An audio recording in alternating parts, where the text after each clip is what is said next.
Come across the way in Cardiff, houses built all around it. Taurus, big mound. Another one on the other side of Cardiff, on top of the hill. Aries are up, and you go on the Capricorn. And they're everywhere. And that's how you get after the ark. All you got to do is find Regulus, which is the biggest of the lot. You see, we said Regulus because Regulus is the biggest star in Leo, the lion. And Leo the lion is the emblem of Judea and Jerusalem. So we thought there's a good chance that that's it. So it is suggested that the large earth mounds found all over South Wales were laid out by the ancients in a pattern to specifically represent first magnitude stars of various constellations. Wilson and Blackett have produced many star mound maps which confirms this theory. The mound which represents the star Regulus turns out to be at a place called Unas Abul. Just outside this village is a prominent hill or mound. According to Alan, the top section of this mound is man-made. Is this where the Ark of the Covenant is? Yes, in our opinion, yes, and I'll tell you why. It's a man-made mound, about 4 acres of it, 60 feet high, all man-made, on top of another hill. Someone in antiquity built a stone wall around the top, right? No gates. Why did they do that? Why would they build a stone wall on the top of a Welsh hill? I do not know. But the inside area is called Golwg, which means place of worship. And the whole mound is Unas Abul. Unas enclosure of, or special area of, and then it's, if you've got BWL, it's special place. If it's BYL or BIL, it means ark. There are 4 sumps on the north side, like big hollows in the ground. In the bottom are pits with white stones in them, right? The way they drained ancient chambers in Britain underground is they had a sump in the bottom of the chamber and they ran a little shaft, a tunnel down the hillside. And where it would then come out the hillside, made a little tick, so it came up into the bottom of one of these bowls. They have been excavated elsewhere. So water would run down into the chamber, be bled off down the shaft. It wouldn't rush out and do damage, it would come up in a tick. And there were these white stones filling up these 18-inch circular things in the bottom of the curved sump. It's like a saucer upside down, you know, sitting in a bowl. Perfectly made. Thing is, no weeds ever grew on these stones. So we got a sample and found there were 3 different sorts. One of our lads took them to the museum and other places. They turn out to be stones that can only be found in Cornwall, 300 miles away. So we know there are at least 4 underground chambers there. Now, what we did, we got ground penetration radar, which we're not very good at working, so we need a better person to have a go at it. Isn't it? Yeah, that's right. We got our lad from London. We have one of the world experts, fortunately. The first guy who was ever able to detect metal underwater. And he'd been out in Oz in Australia, then he was gold mining, and then he was out in Arizona, but he came back and he wanted to meet us. We got hold of him. He's got a metal detector, reads down 30 feet, and it'll tell you if it's ferrous or non-ferrous. There is an object there, 2 feet by 4 feet, and it's non-ferrous metal. In order to verify Alan's claims of a 2 feet by 4 feet non-ferrous metal object being detected at Unas Abul, I telephoned Alan Hassel, who was operating the metal detection equipment.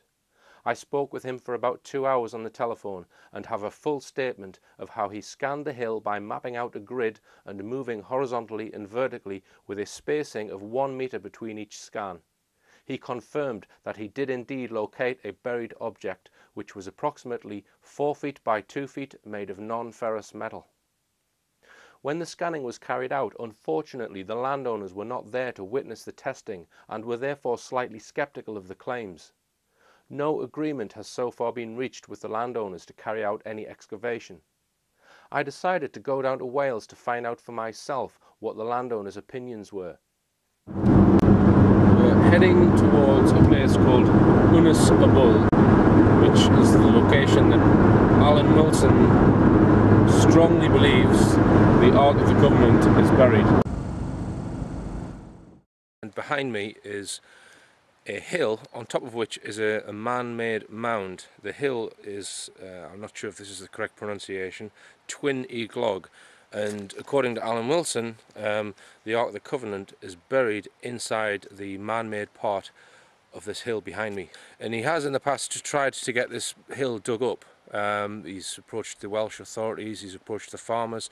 The farmers have been talked out of having any excavation done. So I'm intrigued to speak to the owners of the land, a farm just a few minutes down the road here. So I'm going to knock on the door and firstly ask them if they've considered, you know, getting this land dug up, because if the Ark of the Covenant is there, you're talking the most important object in archaeological history, if you like, is inside this hill in Wales, if Alan Wilson is correct.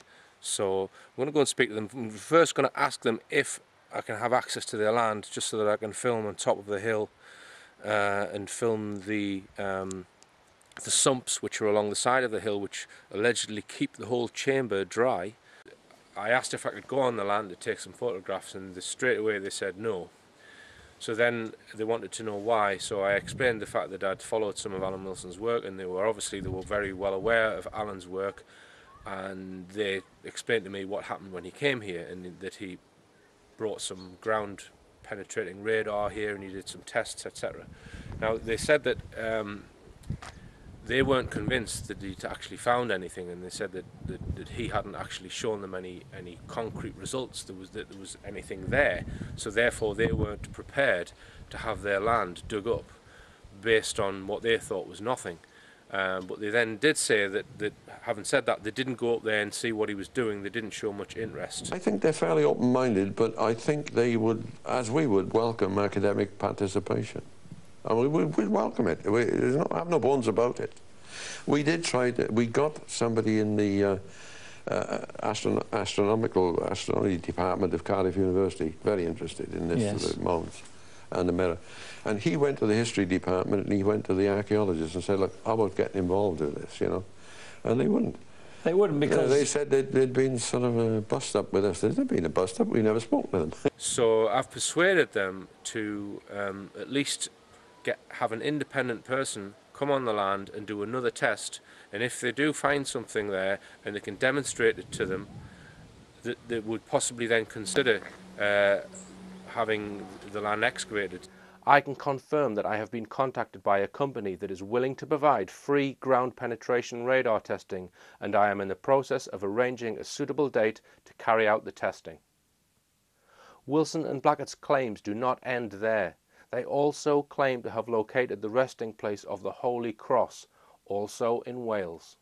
There are 25 histories of Helen of the Cross. That's the mother of Constantine the Great empress, wife of Constantine Chlorus, emperor. And she goes to Sinai with a couple of legions, footsteps of Moses. She went to Jerusalem, 325, 326 AD, and she said, give me the cross, I want it. And of course there was a... This is the cross of Jesus you're talking about now. This is the cross that Jesus is nailed on, you see. And she demands that they give her the Holy Cross. They will tell her, so she gets about 120 of them, tortures them a bit, gets it down to 50, tortures them, gets it down to about 20, finally gets it to 5 guys, and finally gets it to 1 man. Puts him in a dry well with no water and no food. It's a dry well. And finally he says, oh, all right. He tells her where the Holy Cross is. She goes along, gets the nails, makes them into a bridle bit for a horse for her son. So he's got the nails of the cross in his horse to guide it. She covers the cross with jewels and gold, and she puts in a silver casket. She assembles her fleet and sails back to the UK. And this is recorded in the Exeter book, and Anglo-Saxon is recorded in 25 different histories. So the cross is in the UK. And this is all in our histories. It's written down, clear, in the manuscripts. They can't mistake it. Yeah. The one we use is the Exeter book, which is an Anglo-Saxon Dark Age history. Or an English one, right? So we're not Welsh on this one. But also it's in the Harleian 3859 manuscript, which describes in the genealogies how Helen brought the cross, you know, to Britain and one thing and the other. She then parades it around, mainly around Wales and parts of England. So you get, see what these people did, they didn't leave any of their goods behind in palaces or anything when they went somewhere. They got all their train of wagons of ox carts and that ready, and they loaded all their best possessions on and took them with them. So, but every 10 miles, the ox wagons would stop. If you go to Wales, you'll find a little field. The field of the cross, the road of the cross, 10 miles further on, the pass of the cross, the vale of the cross, the wood of the cross. And it goes all around the country like that. See, when these potentates, kings and that, travelled, they didn't leave any loot behind them in the palace and nothing, or the court. Oh no, they took everything with them in ox carts. Yeah. And you can follow the route that she parades the cross around Wales for everybody to see it. And it says she then put it in Constantinople. Well, the English being the English, they go, it's gone to Constantinople. Which Constantinople? You see, there's a little hamlet in West Wales called Constantinople. Yeah. Nearby is Castell Ellyn Fawr, the castle of the great Ellen. And you go there in the lanes, you see huge blocks of beautifully, hewn cut stone being used in all the old hedges. And in the woods there's big ruins. Nobody ever bothers with it. And there's other names about, the Mabinogi story of the Peredur Steelshirt visiting the Countess, and the Countess is the Empress of Constantinople.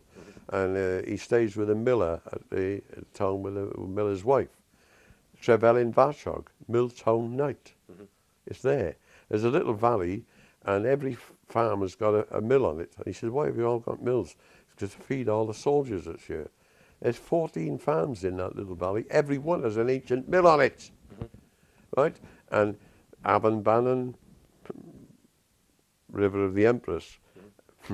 Yeah. Kevin Bannon, Ridge of the Empress. And the ruins of a very big palatial place that in the bloody woods, the Empress.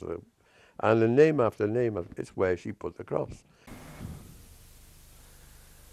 Another discovery of international importance, which we have been forced to keep secret.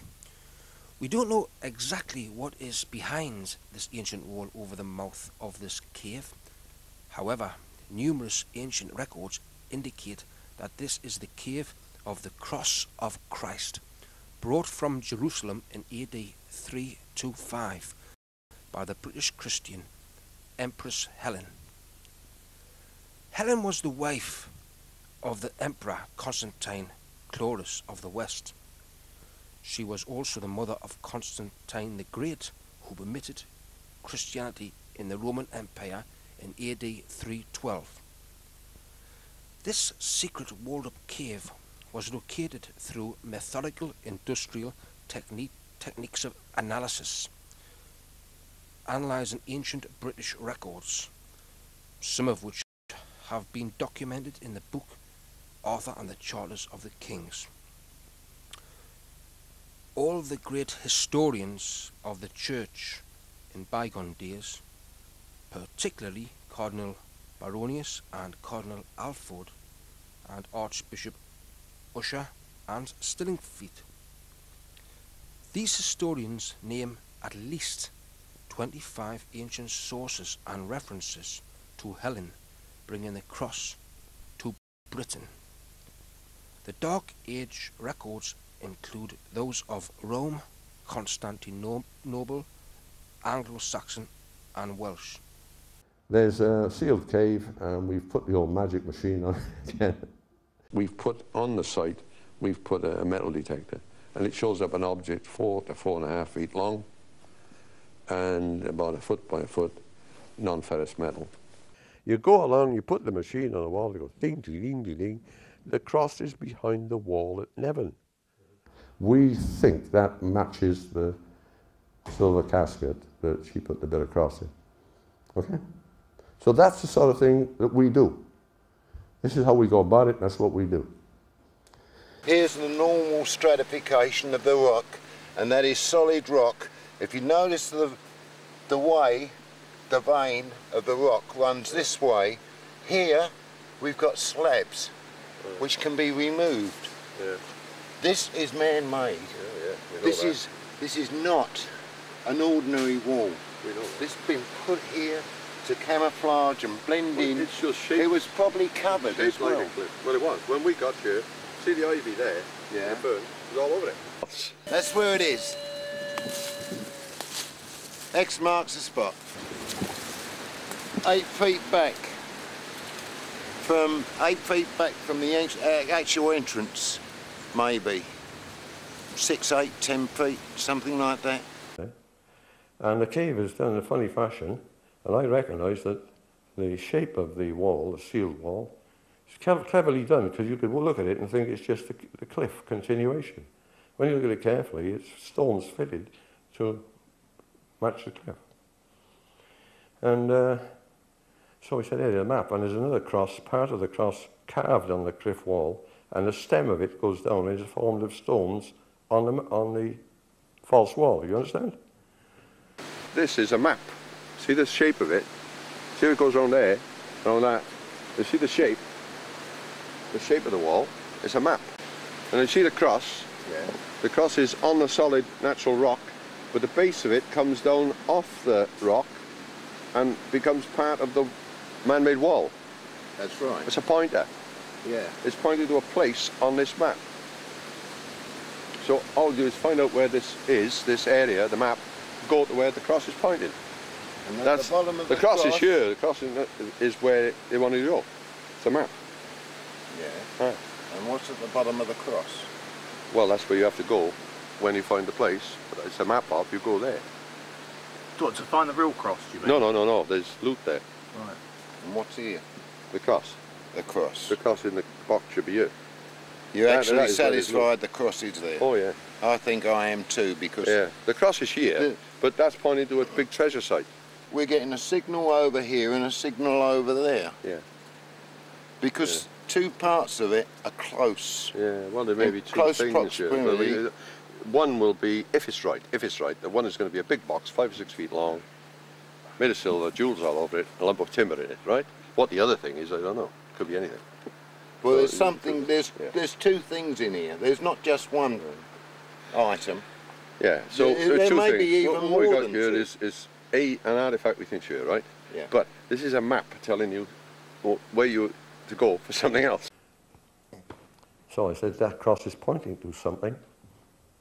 So we found then that between the centre of the cross where it is and the foot where it was going to the ground, right? I said, look between the cross top and the centre of the cross where it intersects and the bottom. I said, see if you can see anything. So he goes up with the binoculars and he had an old telescope. He comes up, hey Al, he said, there's a whacking big pile of white stones in a field. So I went down and had a look at these white stones, and well, they're easily the size of that table there. Bigger, some of them. Yeah, much bigger. The Pilgrim's Way, there's a cross on it. Sure. Thousands and thousands of tourists, pilgrims went there for hundreds and hundreds of years. Do you know that? No. Well, they did. They wore grooves with their feet in the rocks. And they want to stand on the one bit of stone to reach up and touch the foot of the cross. And that there's a metallic object about 4 or 5 feet long and about a foot behind the wall. And another one lower down. Right. Edward I, 1282, he demanded that the Welsh give him the Holy Cross and the crown of Arthur, because he knew they had them, and they wouldn't give it him. Right. Now, if he knew they had them, do you think he didn't have them? And do you think all those thousands of pilgrims went there for nothing? It's called the Pilgrim's Path. Okay, Alan. Don't tell me it's not there. Yeah. Yeah, I'm not telling you it's not there, Alan. Down there, there's the castle of the Great Helen in Welsh. It's a ruined castle. Where's that then? In West Wales, you know the Newport area? Newport, Gwent? Newport, Pembrokeshire. Pembrokeshire. North Cardigan. Okay. There's the castle of the Great Helen, the ridge, Kevin Bannon, the ridge of the Empress, the river of the Empress, Avon Bannon, the river of the Sanctuary, and so on. And I said to Richard Wire, a mate of us down, I said, can you get up on Carningley, the highest spot there, you know, get a telescope or something, and see if you can find anything between down the centre line of the cross, you know, these things. You mark it on a map, you can see where you are. And he went up and he phoned us, he said, there's a strange pile of big white stones in a field. But these big white stones, they must cover about 20 yards by about 5 or 6 now, but they appear to have been laid out in a boat shape, which is early Christian in Wales anyway. And they're the size of this desk nearly. They're whacking big stones. Well, each one is the size of this? Yes! They are half the size, some of them. Yeah. Now, the only place you can get those whacking big stones of that type is 7 miles away. So someone's brought them up onto this low hill. So they've done it for a serious purpose then, haven't they? That's right. And we found that there was a depression, looked like a track going, or a tunnel or something, going down about 200 yards down this hill slope to where the road levels out, and the road outside the field. Down there, the farmer took us along, and there was a large round stone, like a millstone, there. And we rolled it aside, and there was a little porch built of stone. And this thing had come from these white stones, a diagonal line, you see, down the slope. So we got a JCB, and we cut across this line. And someone in antiquity has dug it. You get a layer of earth on a Welsh hill so much, then you get a bit of a roof shale, and then you get more solid rocks and stones. In this case, someone had dug a trench 7 feet deep and 5 feet wide, 200 yards down the hill. They'd put all the big stones in the bottom, and then all the loose stuff on the top. In other words, it's a perfect way to create a drain in an old field. Another drain. And so they're draining whatever is, they're draining the water away from whatever is under the white stones. We think Helen's buried there. So we've done this sort of... One question which arises about the claims is, why are these sites not known about? According to Alan Wilson, there is evidence that a major catastrophe occurred at some point in the 6th century, which wiped out most of the population and made parts of Britain uninhabitable for several years. A comet struck Britain. We haven't talked about the comet, have we? It devastated the whole of Britain, and much of Britain was, the people were destroyed and killed. The remnant, you couldn't enter the devastated lands for 6, 7 to 11 years. The army was taken over to Brittany and waited, and Arthur was over in Brittany, Arthur II.